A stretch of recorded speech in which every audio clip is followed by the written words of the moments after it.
You are listening to the Beyond the High Road podcast with Shelby Milford, episode number 123. Stay tuned. Welcome to Beyond the High Road, a podcast dedicated to healing your heart and life following the grief of alienation. I'm your host, Shelby Milford, a twice certified life coach specializing in post-traumatic growth. If you're experiencing the effects of alienation and you're ready to heal, then this show is my love letter to you. Stay tuned. Hello, you guys. Today I'm going to be talking about a much awaited topic, which is, do I tell my kids? When do I tell my kids? Is it appropriate to tell my kids? The reason that I haven't really broached this topic is because you probably know already, is that I focus on your healing. And the reason I focus on that is for the end game. And this really is the end game in my mind. And by end game, maybe that's not the best term for it. You know what I'm saying, though, is that there's a lot of preparation involved with getting to this point where you go talk to them about PA. Now, I will tell you that I have not yet done this with my kiddo. So I want you to know that, like, right off the bat. I don't know by personal experience. I do know human behavior, and I also know cult-like behavior and what happens in the child's mind when they're going through something like PA and when they're being coerced. And I also have, done so much research on this. So there's that. But I do wanted to say that every kid is so much different. It really just depends on the intricate dynamics of your particular situation of alienation. And also, if you have multiple kids, their roles, the roles that they play with the alienating parent and with you, right? Everybody's got a different job, if you will, in the family that they're used to performing. My job is to help you, the alienated parent, to get the best results you can, feel the best while you're creating those results, right? So here goes. There are two instances where outright telling your kids about the alienation are appropriate in my mind. Again, my opinion. And the first instance is when they come to you, when they point blank come and ask you. Usually it will be in adulthood. They are now open to the idea of what's going on. They're questioning it for themselves. This is kind of an obvious answer here, right? They're questioning it for themselves and they have questions for you. Maybe they've just recently reached out to you or just sort of maybe been flirting with the idea of going to lunch with you or what have you. Maybe it's just touch and go contact right now, but you're starting to feel a little bit more comfortable and they are starting to feel a little bit more comfortable. And you're wondering whether it's time to say something. I do believe, I have a lot of caveats to this, just know that, and we're going to go into them in a minute. If they are open to it, if these are young adults, then I do think it might be appropriate there. Again, every instance is going to be different. Every kid's going to be different, every dynamic, right?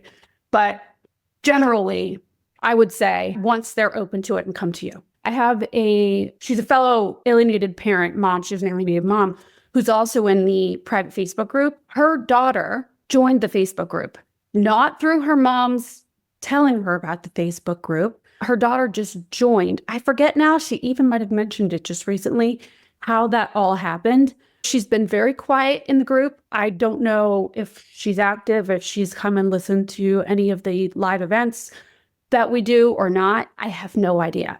I do know, though, that clearly this daughter, who is, she's in her early 20s, I think, is not resistant to the idea of alienation having taken place in her childhood and still with her little brother, half-brother. So there's that. Like, there are pretty cut and dry instances where the kids are interested in knowing more. The other time that I think it might be appropriate for you is when you have no more fucks to give. I don't love that term or the idea because really that kind of suggests a lackadaisical whatever sort of attitude. And that's when you're just going to go and burn down the building, right? And I don't think that that's a great idea unless your desired result is revenge, which never really gives you the satisfaction that you truly desire anyway. So, but what I mean to say is more like knowing when you have nothing left to lose. meaning you don't have contact anyway. And so that's not like if you said something that visits would stop, or maybe you're already blocked as it is. So it's not like you're losing anything more. And I am going to go into all the don'ts in a little bit, but I think it's important to just say it here now too. So you're just going to throw it out there and see if something sticks. You may not have something left to lose, but make sure by doing that, throwing it all out there, that you're not harming them, that you're not harming even the alienating parent. So knowing that you have nothing left to lose, right? And you want to just go throw it out there, or maybe it is that they've sort of come to you, have been flirting around with the idea that they know shit has gone down before and they're ready to come to terms with that. Maybe they're asking you some questions like here and there and just haven't jumped in, both feet sort of thing. Then you want to ask yourself just a few questions around your motive. So the first question is, what do you want to accomplish? Or better asked even is like, what is your end goal here? What is it that you want to happen as a result of letting them know what happened? And then after you respond to that, come up with your answer for that, you want to ask yourself why. Why is that your goal? What do you believe it will provide for you? And what do you believe it will provide for your kiddo? Okay? And maybe could be appropriate that you even say, well, do you think it'll provide for the alienating parent? Okay. Those 3 questions are unskippable. Those will help you, one, to stay on task during the conversation.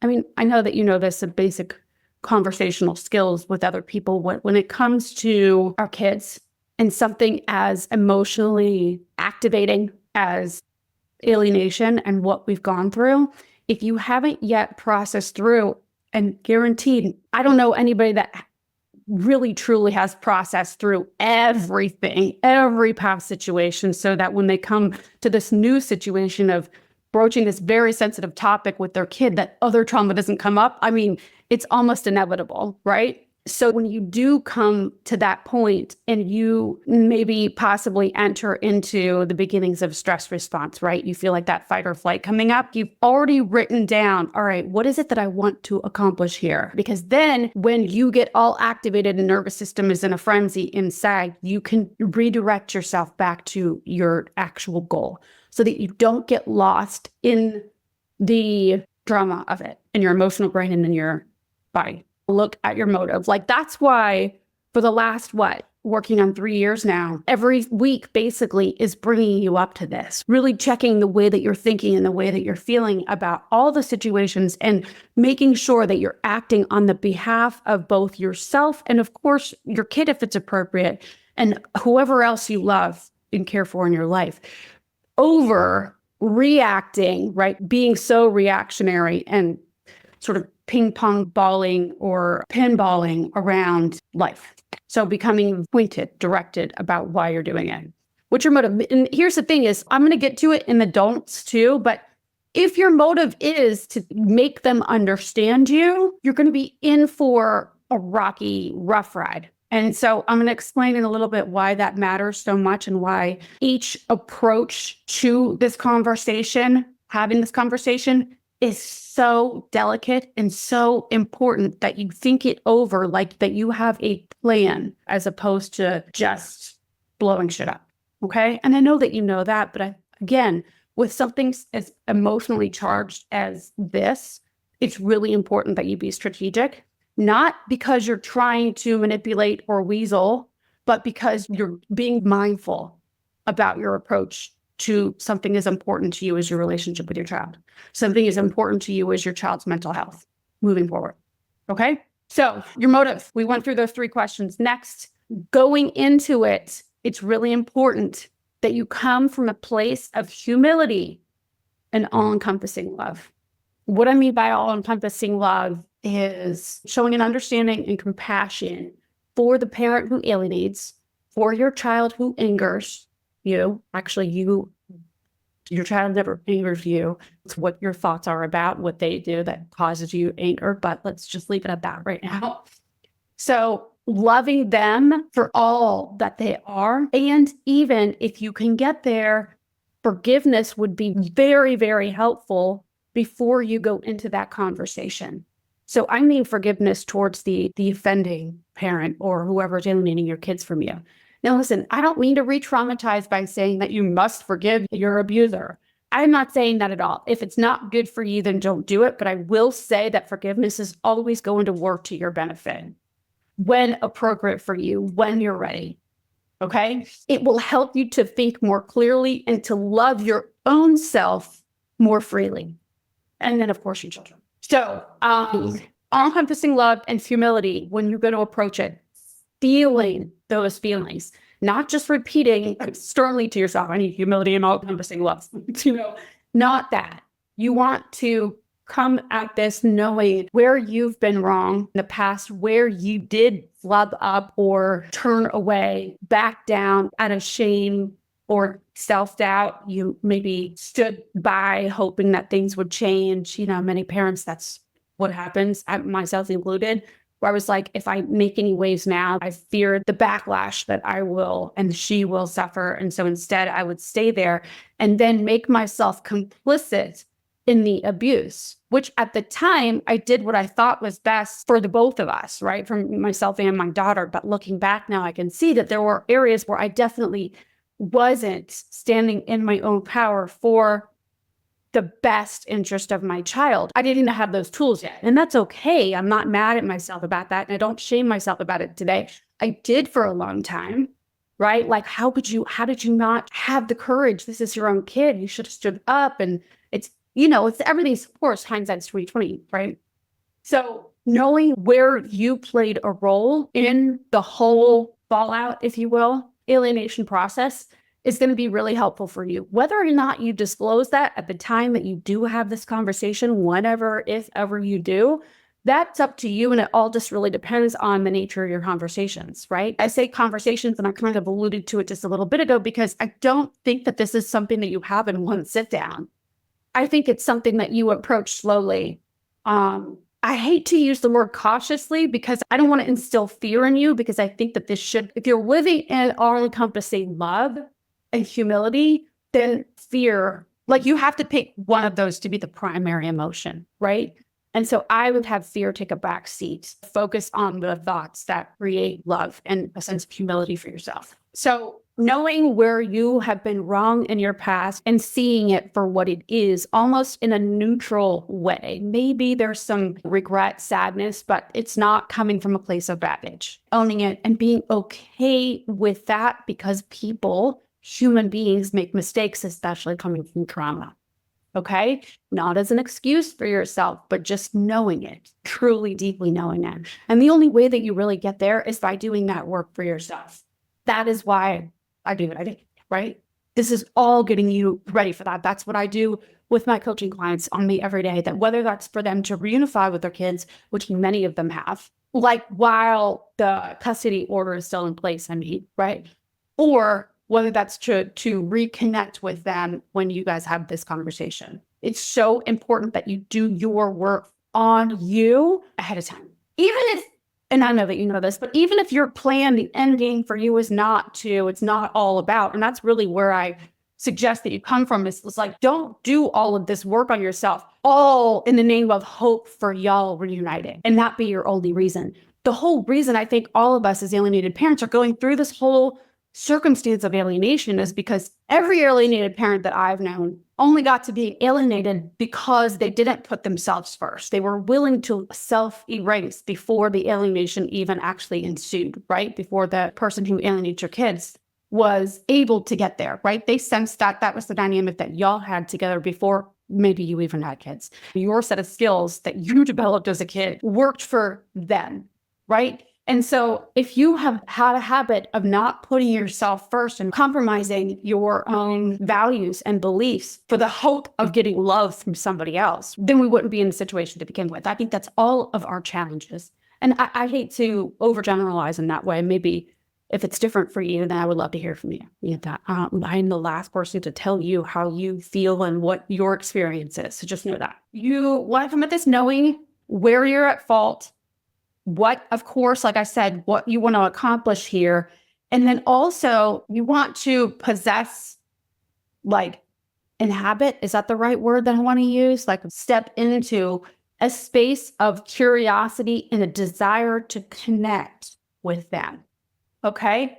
Now, maybe I want to, as soon as I said that, I want to argue with myself, because if you're doing the second option, which is like, this is your last ditch effort to let them know that they're being abused, if that's the story that you have, right? Then maybe you're not actually trying to connect in that way, but still you want to be open to understanding them, approaching it in that way. Because this is really important, you guys. Because, well, there's so many reasons why. But if you are wanting to bark at them, and you're never really wanting to do it, but if you, like, in your mind, you just need to make them understand, why can't they just see what you see, like they're being abused and they're being taken advantage of, and clearly they're seeing me as all bad and the other parent is all good. Why can't they just get it? So I want to show them that way. When you do that, you end up actually taking on the same attitude and approach that the alienating parent is using on them. And that is, what I say goes, do as I say, because I said so. Just like kind of like a lot of our parents, at least I know for me, how my mom was, why do I have to do that? Because I said so, right? And there was no discussion about it. I knew in my house that my opinion wasn't needed, nor was it wanted. You know, children should be seen and not heard. And maybe that's not the case for your kids. I don't know, maybe it is. But generally speaking, that when we're talking about coercive control, that parent is telling them, showing them, suggesting to them, without encouraging them to question why they're adopting their beliefs. They're just supposed to adopt. They're just supposed to get on their team. It's like their way or the highway. And so now if you come at them by saying, this is how it is, how come you just can't see? Why can't you see this? Why can't you see that? And you're just trying to shove information in their faces, you're teaching them the same thing as the alienating parent is doing. Therefore, just reinforcing what they already believe. Not only what they already believe about you because of the influence, but now what they already believe about how they receive and take in information. This is how we all got here to alienation to begin with, is that our kids are believing something, untrue things or fabricated or embellished truths because somebody told them that, because they were impressionable, because they were kids that didn't know to ask questions. But now, if you're at the point where you're actually having a conversation with them because you want to explain it to them, I'm assuming that your kid is not 5, right? Funny, not funny. And that they're able to use their critical thinking, but maybe because, I mean, I remember reading at one time, I remember I was actually driving in my car when I was reading it, which is terrible, but it is the truth. I just remembered where I was in Austin when I was reading about how, with coercive control and with alienated kids, at the age that the abuse starts, or that the psychological the coercion begins, is the age, of course, when their critical thinking becomes stunted. And so if they're even in their 30s, 40s, many areas of their critical thinking, their executive functions, may not be working the way that a normal prefrontal cortex functions for a person of their age, right? So instead of wanting to bark at them or just make them see, you want to bring your truth, I guess. I think of it maybe like as if you have a platter, and on the platter are all the things, right? All the different pretty hors d'oeuvres, and you're bringing your truth and you're sprinkling it on the platter and you're offering it up. That sounds manipulative when I say it. I don't mean it like that. I just mean that you're making your truth here palatable and easy to access without shoving it down their throats. You know what I'm saying? So it's more of a give and take with those conversations, the series of conversations, right? Okay, so there is a number 3. There is a third instance when I think it's okay to approach this topic, but I really wouldn't consider it to be telling them about the PA that happened.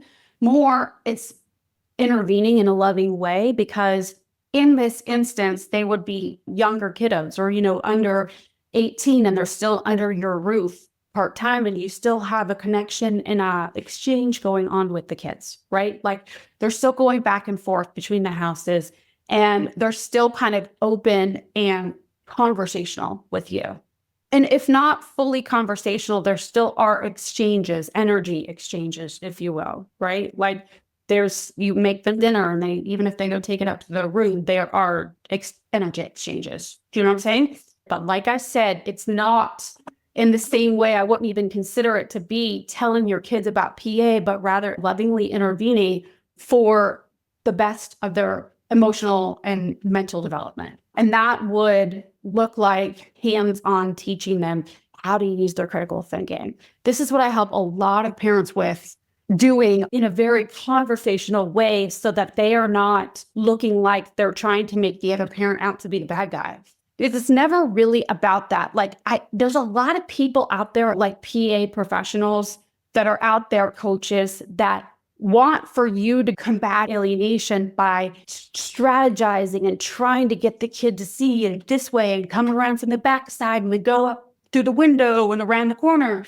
And I don't agree with that. I mean, I think that some of the ideas are good, but the reason why I don't agree with it is because the mindset that puts you into is a mindset of manipulation and of doing basically what the alienating parent is doing to them, right? In just a different way. It's two sides of the same coin. It's deceitful, if you ask me. And so I'm not knocking it. For me, I don't think it puts us into the right mindset to be able to carry it out and not like fall down a slippery slope, of wanting to then combat the alienating parent. And when you get into that mindset, now you've changed your whole mission, which is what I spoke about in the beginning, right? What's your motive? What do you want to accomplish? Why is that your goal? And what do you believe it'll provide? Always come back to those three questions. Because if you are wanting to outsmart the alienating parent and show them in a different way and do this and do that, your goal is always outside of you and you will tire out. Like if you've been listening to any of the episodes, I talk about this so much. That is why people feel exasperated and like, I just can't do this for another second. And this is so much. Of course it is, because you're trying to change and control somebody outside of you to react in a way that is favorable. It's never going to work. Even if your intention is good, this is for the best of them. I get it. But I tell you, it's a miserable existence. So teach them critical thinking skills in conversation without sending them the message that you are trying to get them over to your side.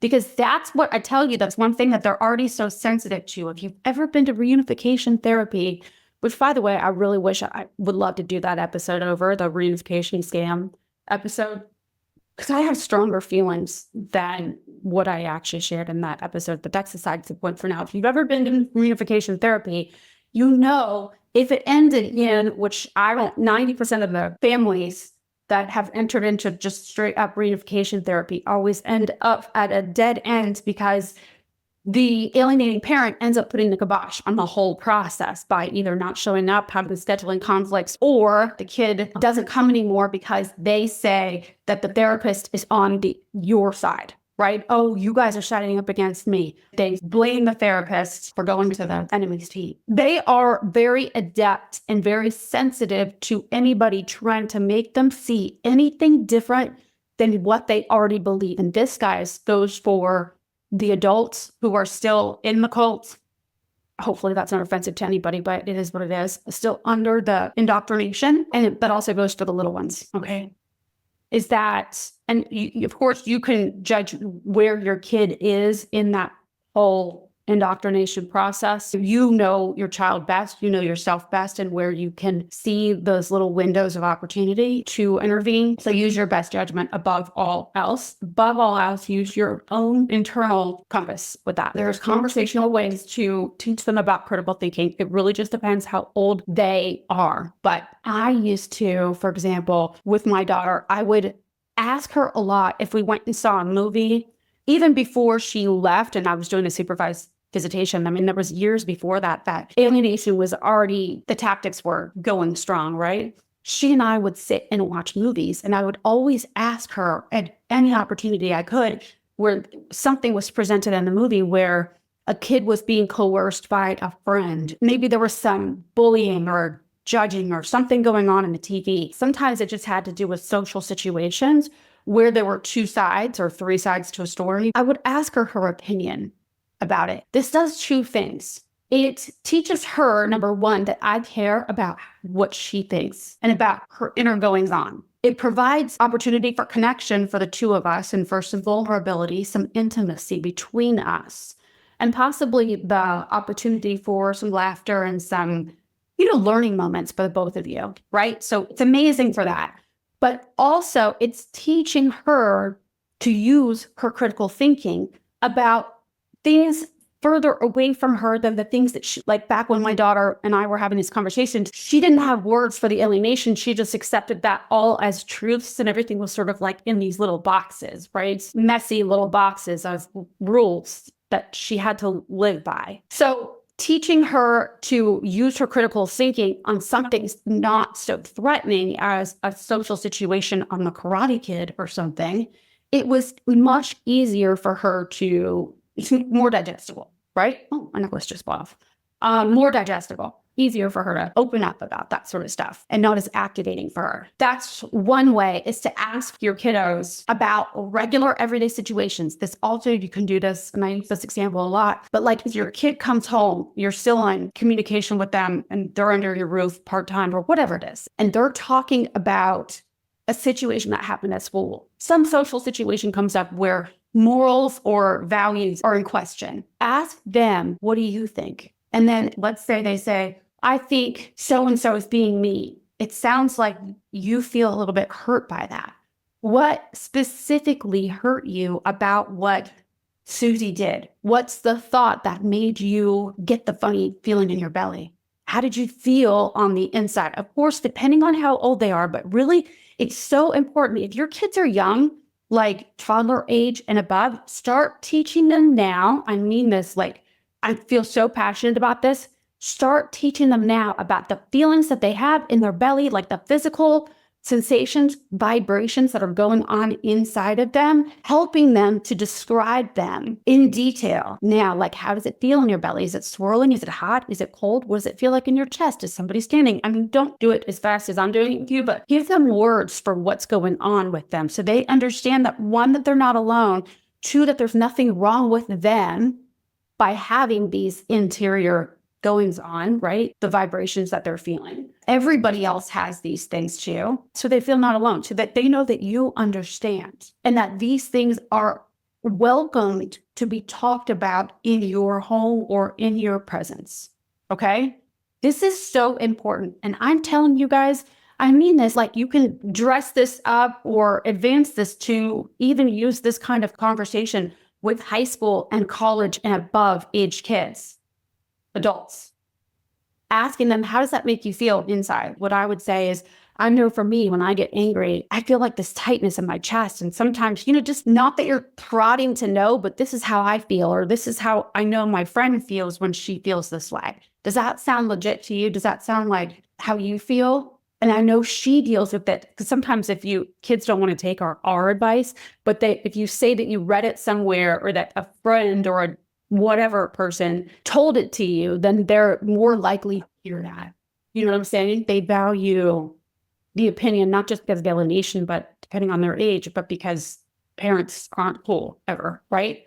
So just offering them information in a very non-pushy way, conversational way, will help so much, even if they don't respond to you in the way that you hoped they would.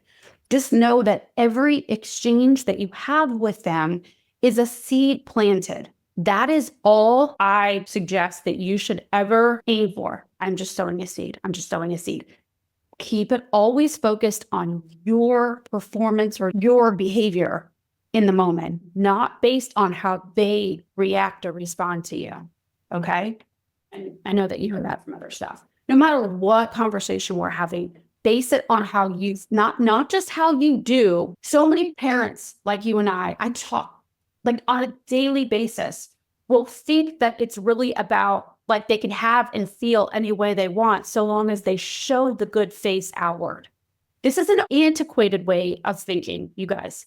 Because no matter what, I don't care who you are, how gifted you are as a parent, as a person, whatever it is that you're doing, if you're feeling one way on the inside, primarily feeling one way, to be the other way on the outside is always going to come off weird and sometimes even creepy or like awkward, right? So you can say all day till the cows come home that you did and behaved and said all the right things to a person, but if you're not feeling it on the inside, then number one, you're being disingenuous. But most important, what I care about the most for you is your experience of the whole experience, right?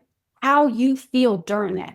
This is going to give you the best possible outcomes for yourself if you're focused on you and not trying to anticipate what they're thinking, feeling, or going to do. Okay. And that is the rule that I would take all the way through any conversation that you have with them.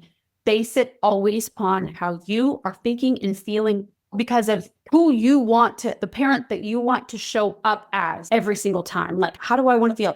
Do I want to know that I am a capable and loving mom and not show up in shame? What does that entail for me? What thoughts would I need to be thinking in order to feel like a capable and loving mom? And let's start thinking those thoughts now ahead of time. Right? Let's practice those thoughts on a daily basis, as opposed to practicing the thoughts that cause shame or cause uncertainty. Certainty, by the way, is something that you must go into each and every conversation. Certainty on your goal, your mission, right? Not mowing over certainty, but a certainty in who you already are as their parent, as their father or mother, right? That is forever. Nobody can take that away from you. You are certain of that no matter what, no matter how they think or feel. You know that. And we also are certain of your love, your all-encompassing love for them and for everybody involved in the whole situation and for yourself. Okay? And certainty that you are worthy. Those are all very important. Okay.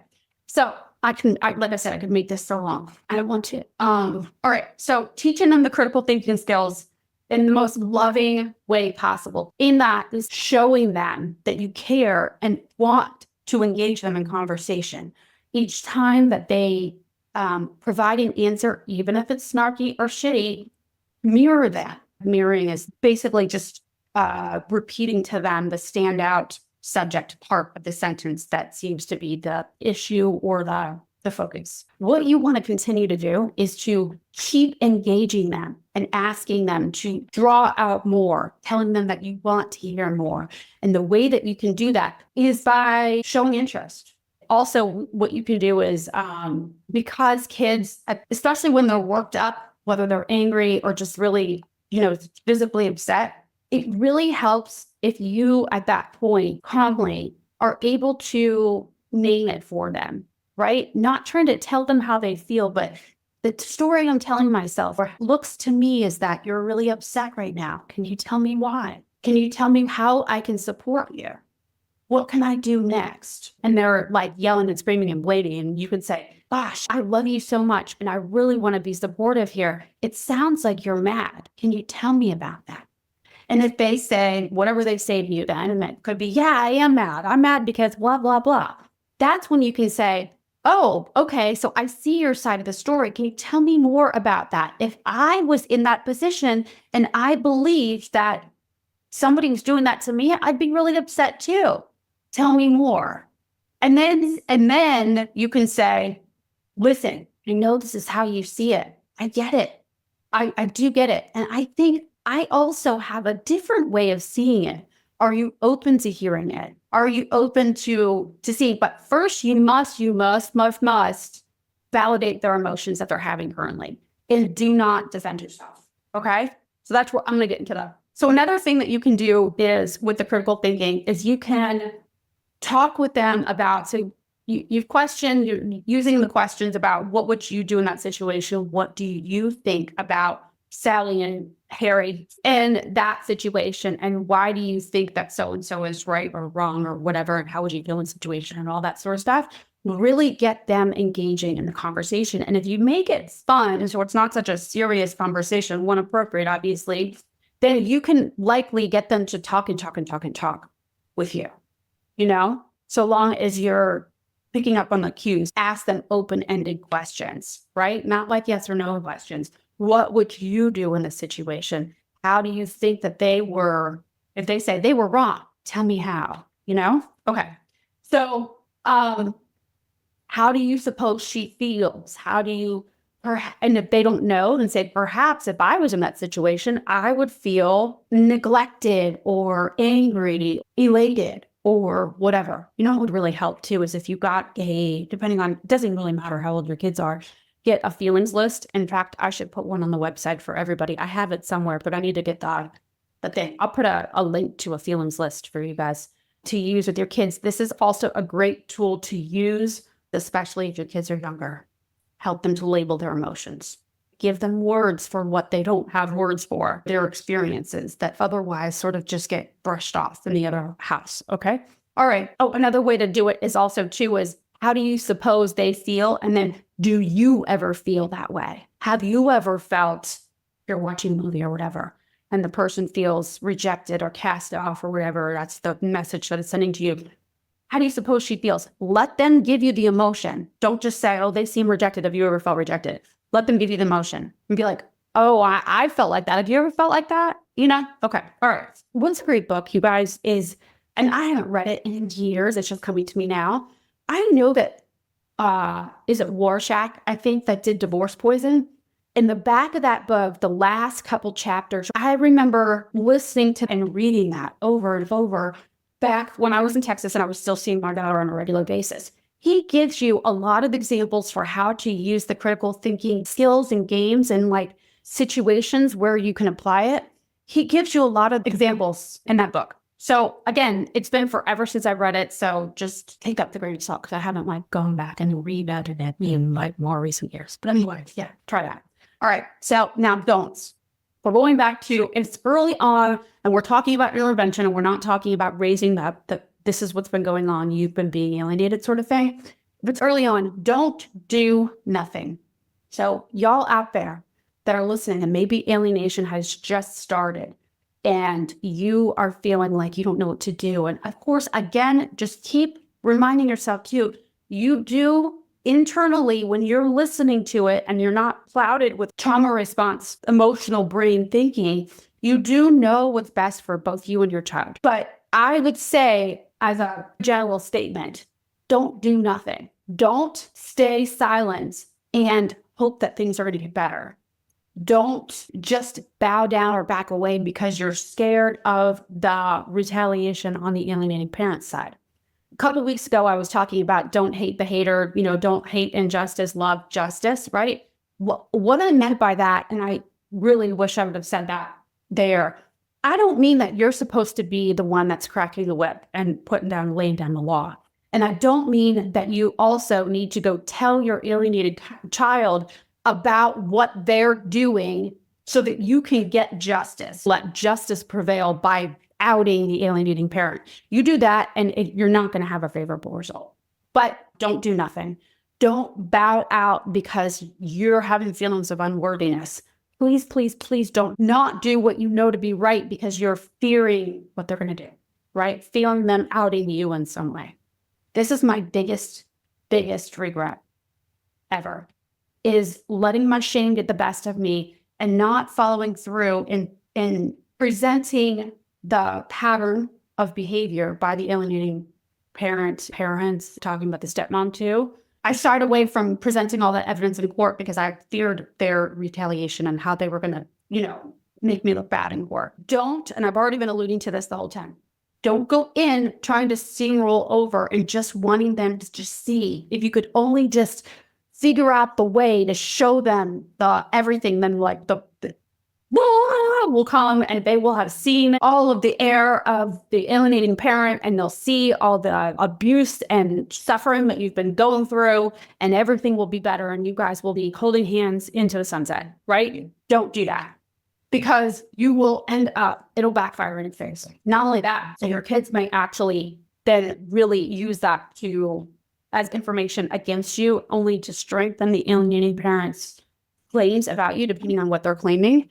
Also, too, if you have if this is early on, or even if it's not, like other people, not that we care about what other people are thinking, but when it comes to flying monkeys and custody evaluators and whoever you have in the mix right now, if you're going there to try to bash the other parent and make your child see, even if it's an adult child, see the shit that's gone on under their nose, and other people either witness or hear about it, they are going to also think that something wrong with you, because essentially what you're doing is doing the same thing that you're actually faulting them for. Now, in this way, you're not doing it in order to, well, you might be doing it to put a rift in between them and the alienating parent, but I know it's not as the word pernicious right here. It's not as sinister seeming, but it's still doing the same thing. Don't go on a counter smear campaign on that. Bad idea. Bad idea. And my next point was don't be against the other parent. Instead, show them how we are all on a spectrum. Don't defend yourself, y'all. I know that you know it, but again, when we're in trauma response and we're like a low-grade trauma response and we're in that fight for our kids, they need to know, and we start to feel that, how that urgency feels inside your belly, and you just need them to understand that it wasn't you, it was them. This whole thing was a whole fabrication of whatever. When you defend yourself, you're basically telling the kid, again, even adult kid, that they are wrong and they need to just accept what you've said, just as they've already been dealing with for however long they've been going through the alienation. You need to include them in the conversation, understand and keep attempting to understand what their experience of this whole thing is. How are they feeling? Understanding why they're feeling this way. Because what they're feeling, no matter how angering their actions seem to be to you, right? How frustrated you are, their feelings are real. And the story that they have is real. So instead of doing all of those don'ts, right?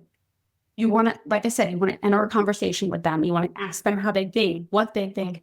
Then use what they say as a line of communication, right? To keep that line of communication of them, like I was talking about before, coming from a place of curiosity, wonderment even. And I know we're talking about abuse here, but still come at it from this learning. You want to learn about them in order to connect with them at their pace. You are the parent. You give and give and give.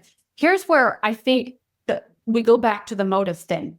Y'all parents out there that feel like it's time, they need to see my side now. It's not time for you.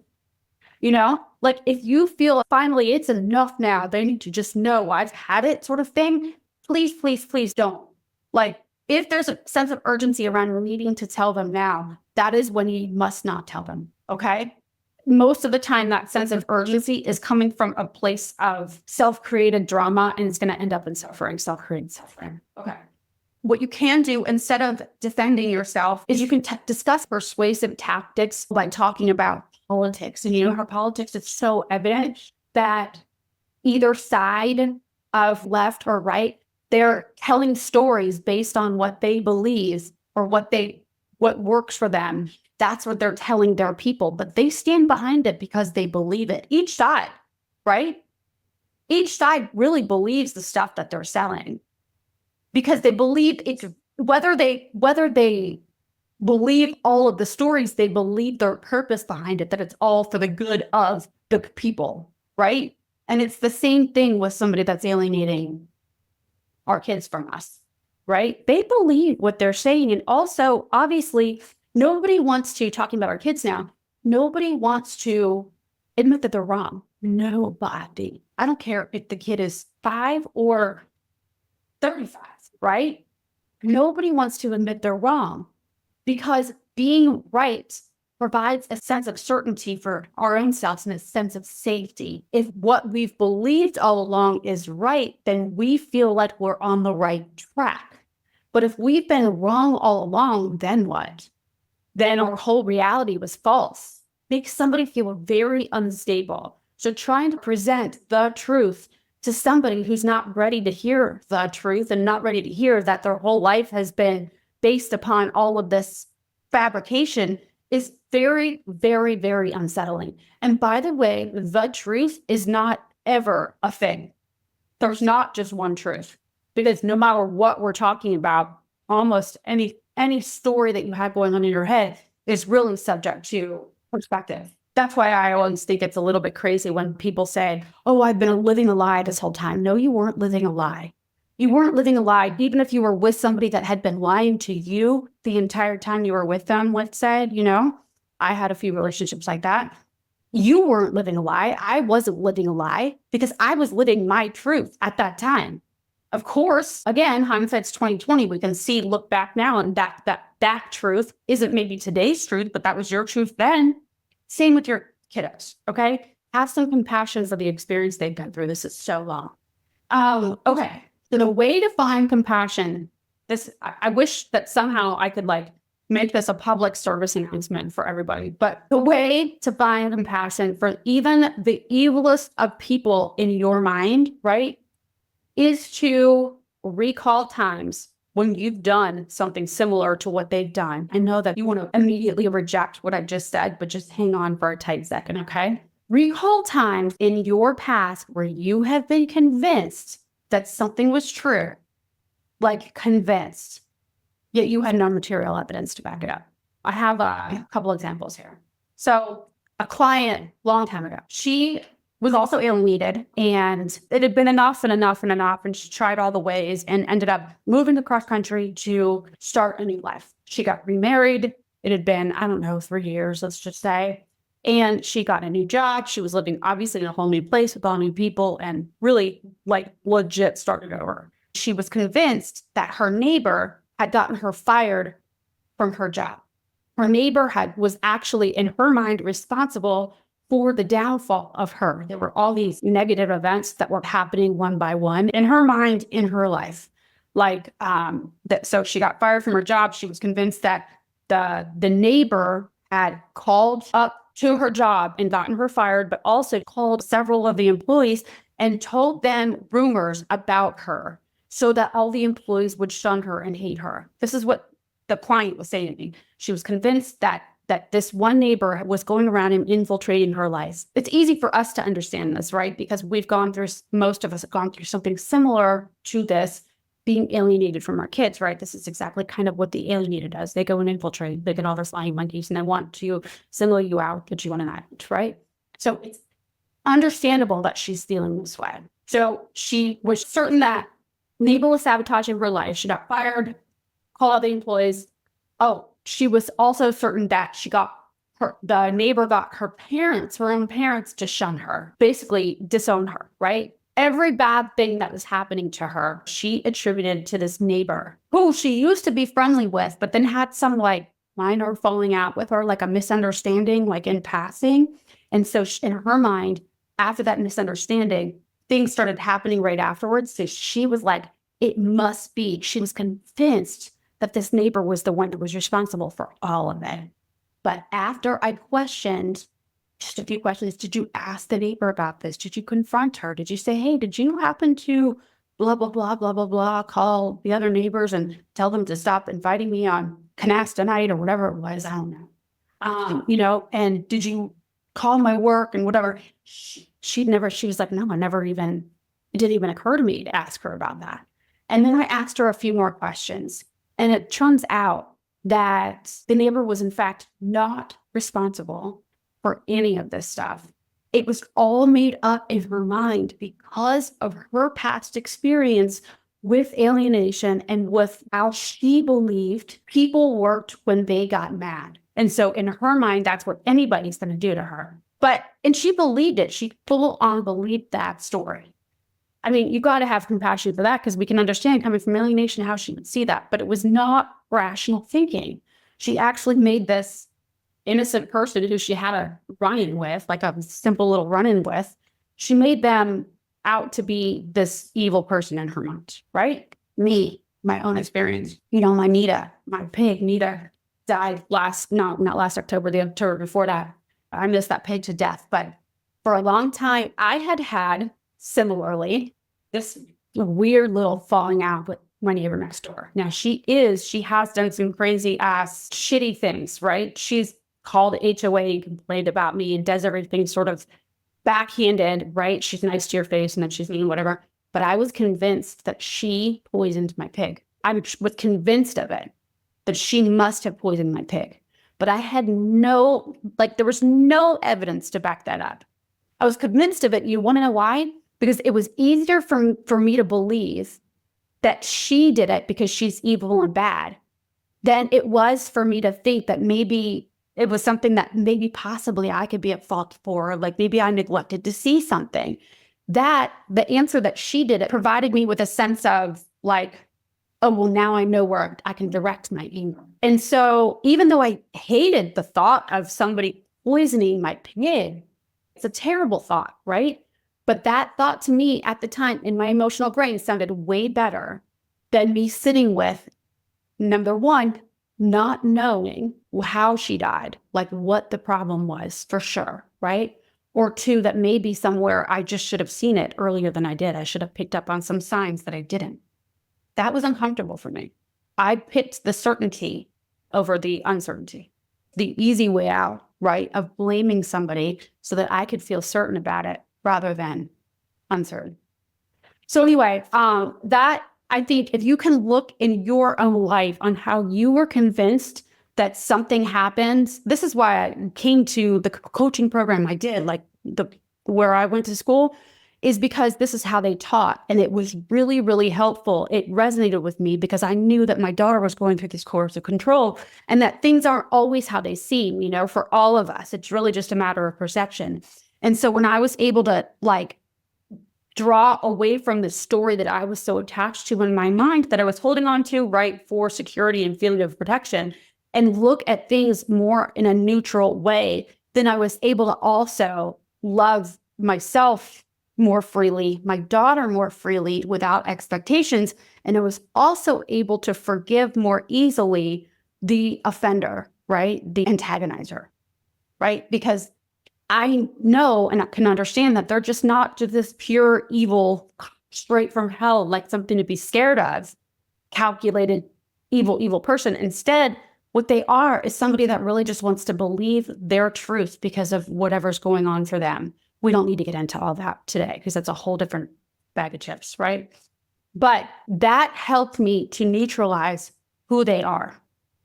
Oh yeah, I've told myself lies too, or I've told myself stories that were definitely untrue, but I was convinced of them too. I was convinced that that was the right story to believe. So often the alienator believes the stuff that they say, even if they were the ones that made it up, they will get on board with their own lies to the point where they forget that they made those lies up, Anyway, in no way, shape, or form am I trying to excuse what the alienating parent has done, as you know that, but I believe truly that when we can have some compassion and understanding, maybe not we don't agree or would never condone what they do, but to understand what's going on up in the noggin will help you to approach your situation with your kiddo with a much more even-keeled mindset, right? And feeling inside. Knowing that there's not something to be feared because your kids are being demonized by the alienating parent. Okay, again, not minimizing, but a much more approachable way to deal with it. Okay, so to summarize that very, very long episode is that if you're going to do it, there are two, possibly a third reason to do it. And that is, the first one is because your kiddos have been willing and showing signs of curiosity and already come to you. The second reason is because you're throwing that Hail Mary, which I keep saying that because that's what's already in my head, but you feel like you have nothing to lose. You're not placing hope and expectations on what will happen when you do it, but you just feel like you have nothing to lose and that they have nothing to lose by you throwing it out there. Okay. And that they're mature enough already to receive this information. You're not sending a letter to your 10-year-old, right? Or even 16-year-old, not parentifying them, adultifying them. Don't put them in the same situation that you already fault the alienating parent for. Huge, huge. So always be mindful of what it is that you don't like about what the alienating parent is doing and make sure that you're not doing that too and then just excusing it because you've got a better intention, And that's why I don't always like the way that some other people, experts, coaches, encourage parents to approach this because it's just the same. It's the same thing, just dressed up better. And instead, if you're coming at it from a place of, I want to love and understand and connect, and don't want to blame or convince my kid to hate the other, like enlist them onto my team, that's one thing that you just don't, that approach is going to backfire. And if it doesn't backfire, it's going to backfire some way, whether it's an internal backfire, and then you're constantly feeling like you need them to give you some sort of response, and it's going to feel, listen, it's a different episode, but it's not going to feel good. So you're not necessarily trying to enlist them to come to your side and let's now hate on the other parent, right? Instead, it's, I love you, and I know that you're ready for this information, or I hope that when we come to this, you will be ready for this information, and let's share. And I really want to know about you first. How has your experience of this been? What are you mad at? What are you sad at? How can I support you? What can I do different? That first. Not defending yourself, not presenting your case to them, but coming to them wanting to connect. So it's not like, you know that you've been alienated your whole life, and this is why I didn't show up. And you're not trying to evoke a sense of pity from them onto you. That's awful. You will never say this up front, but just look at your motives behind it, right? You want to make sure that what you're doing, you're not doing it for some sort of overwhelming compassion and deep sorrow for the experience that you had because you were so victimized. Because then in your mind, in the emotional brain, again, you won't think it from the forefront, but then they will at least understand why I did or didn't do these things that I did back then that I feel so guilty of. So basically what you'd be doing is relieving your own conscience at their expense, which is not going to work out well for you in the end. You're not going to get the most desirable result, right, for you. So hopefully that helps. But yeah, that's what I have for you. Like I said, this probably could have been 3 episodes, a series. But at least that's a start. I might revisit this like in chunks with you sometime soon. Okay? All right, you guys, I'm live in Facebook group on Fridays at 12:15 Eastern Standard Time. I have a course out right now. It's $59. And I'm actually finally redoing the website. It's been a hot mess. And I realized I just wasn't even indexed like through Google for the past 2 years, like I was before with my old, anyway, it's a mess. So I've been redoing it. So everything's sturdy. Sturdy is the word of the year. And that's what we're building. We're building the sturdy in all the areas. Okay. So I will see you next week. Thanks so much for listening today. If you like what you're hearing and you'd like to hear more, please make sure to click subscribe wherever you're listening or watching. Also, for bite-sized clips and tips, be sure to find me on TikTok or Instagram. See you next week.